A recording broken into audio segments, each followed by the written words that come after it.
Well, hi, welcome in, welcome back. How are you all doing?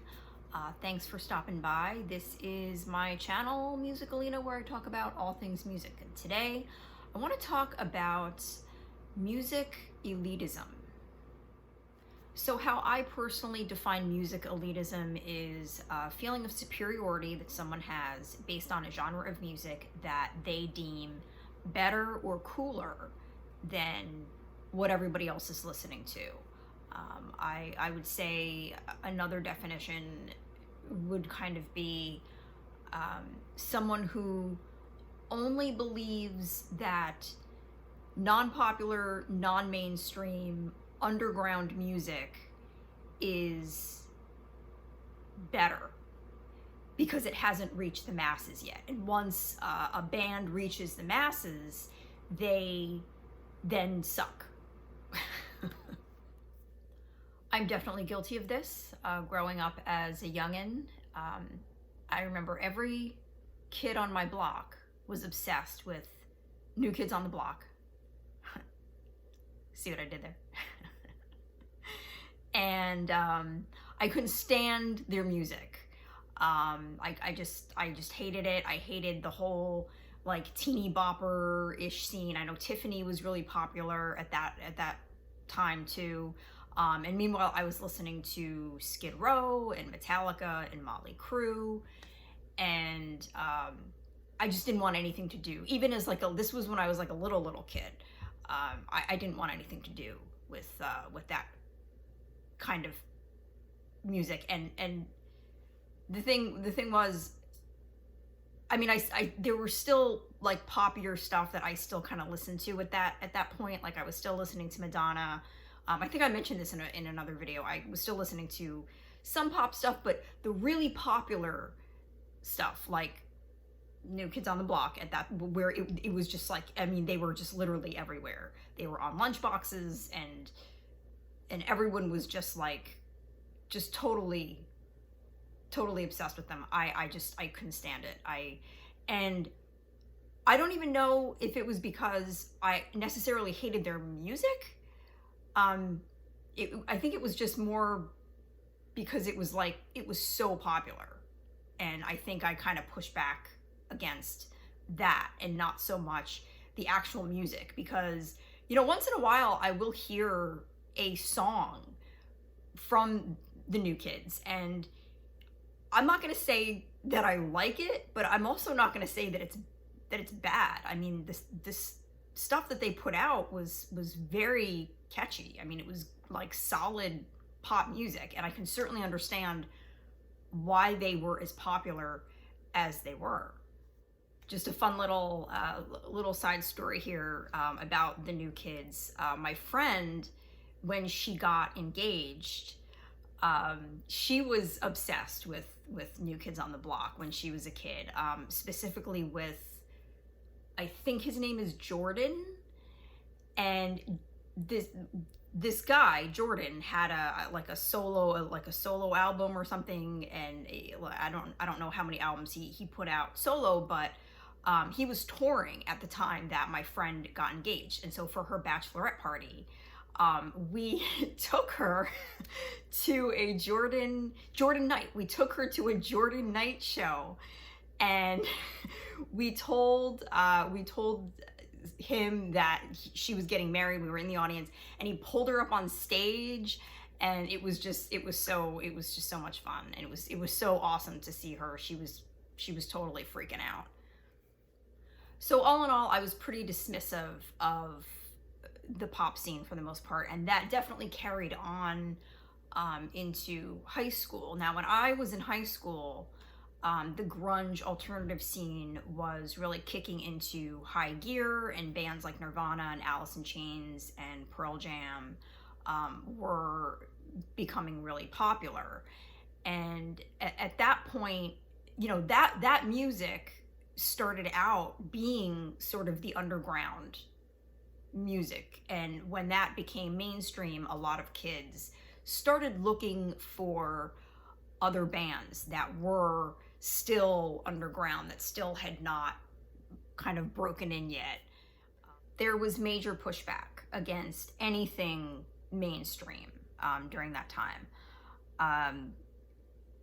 I think that to some people, if let's say you had a video on MTV that became really popular, you ceased being worthy as a musician.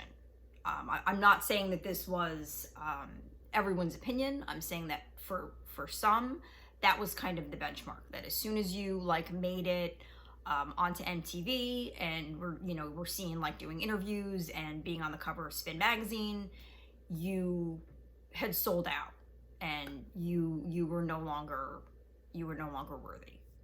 I think in the 90s and into the 2000s, there was this crux for a lot of musicians where, you want to be able to make a living doing what you love and being a musician, and yet as soon as you were able to do that and gain popularity, it was kind of frowned upon by some.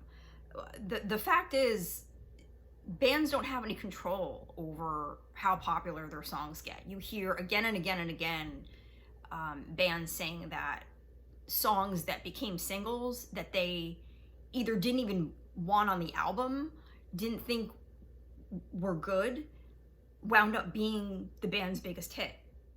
I think grunge musicians were just as shocked as anybody that the genre blew up the way that it did. I don't think anybody really expected that. People were sick of hair metal, and they wanted something different. And the pendulum always swings from one side to the other, and you really couldn't get much more different culturally from hair metal than what they were calling like the Seattle scene. I think about like MC Hammer too, which was 90s as well, where he was also accused of being a sellout because he was doing commercials. He had like a cartoon, like I think it was a Saturday morning cartoon. He was doing all this other stuff, and he was being called a sellout, which I never really understood, because his music was never, he was not part of like the gangsta rap scene. Like his music was always very sort of poppy and happy and uplifting, and it kind of was on brand for him to do these other things. So I don't really get what all the backlash was about at that time, but that was really that was another example of someone becoming like too popular and getting a lot of backlash for it. There was this girl in high school. She was, I think, a grade or two below me, and she hung out with the same people that I did, and she would wear a Gorilla Biscuits t-shirt, who were they were like a hardcore band. And I remember asking her one day before homeroom started, I think I just asked her like who they were or something like that, and we started talking about music, and she just kind of went off on me and like gave me this like very condescending lecture about how all of the bands that I listened to, bands that were, Smashing Pumpkins and Hole and Nirvana, etc., were all corporate sellouts, and they were all crap. All those bands were crap. And her only reason for them being crap was that they were popular. So because she was wearing a Gorilla Biscuits t-shirt and liked all the bands that were still unknown, I guess she felt that gave her an edge, and definitely gave her like a superiority over everybody else, because she liked stuff that people had never heard of.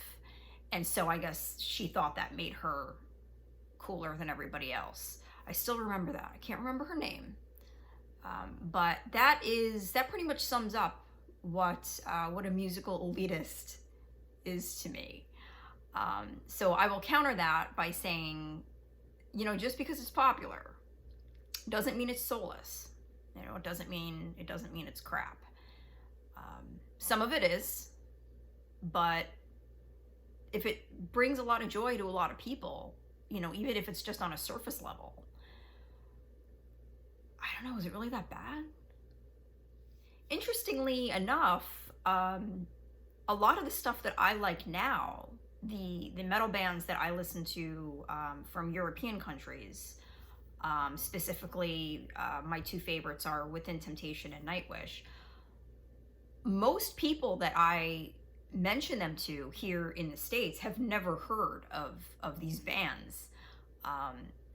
So it's interesting that what I like now is not really that known and not really that popular. They've certainly gained popularity in the last years. I would say the last decade or so. Bands like that have definitely become bigger and bigger, which I think is a good thing. I don't frown upon that at all. I don't think that's a bad thing at all. I think that kind of music should be accessible to everyone. As I've stated before, my Nightwish series. I remember there was a guy that I was dating a while ago, and I had said that I listened to some metal bands from Europe, and he thought I meant Europe the band. And he was like, oh yeah, they have some good songs. And I was like, no no, bands from the countries of Europe, not the... So in conclusion, I'm glad those days are over, where I don't feel any sort of pressure anymore to like anything. I don't follow anyone's ascent or descent. Actually, there's quite a few bands that I used to listen to a lot, like in my 20s, that I don't listen to anymore. There's a lot of like hardcore bands that I just don't listen to anymore. It's just not my taste anymore. I don't think it's bad. It's just not what I want to listen to anymore, is all. I say just like what you like, and don't apologize for it. I don't feel pressure anymore to impress anyone with my musical tastes, so, and I'm glad that pressure is off. You can love metal music and also love Taylor Swift. So yeah, anyway, I want to know your thoughts. Did you ever consider yourself to be an elitist musically? Did you ever know anybody like that Gorilla Biscuits girl? Let me know, and thank you for watching, and I will see you guys next time. Bye!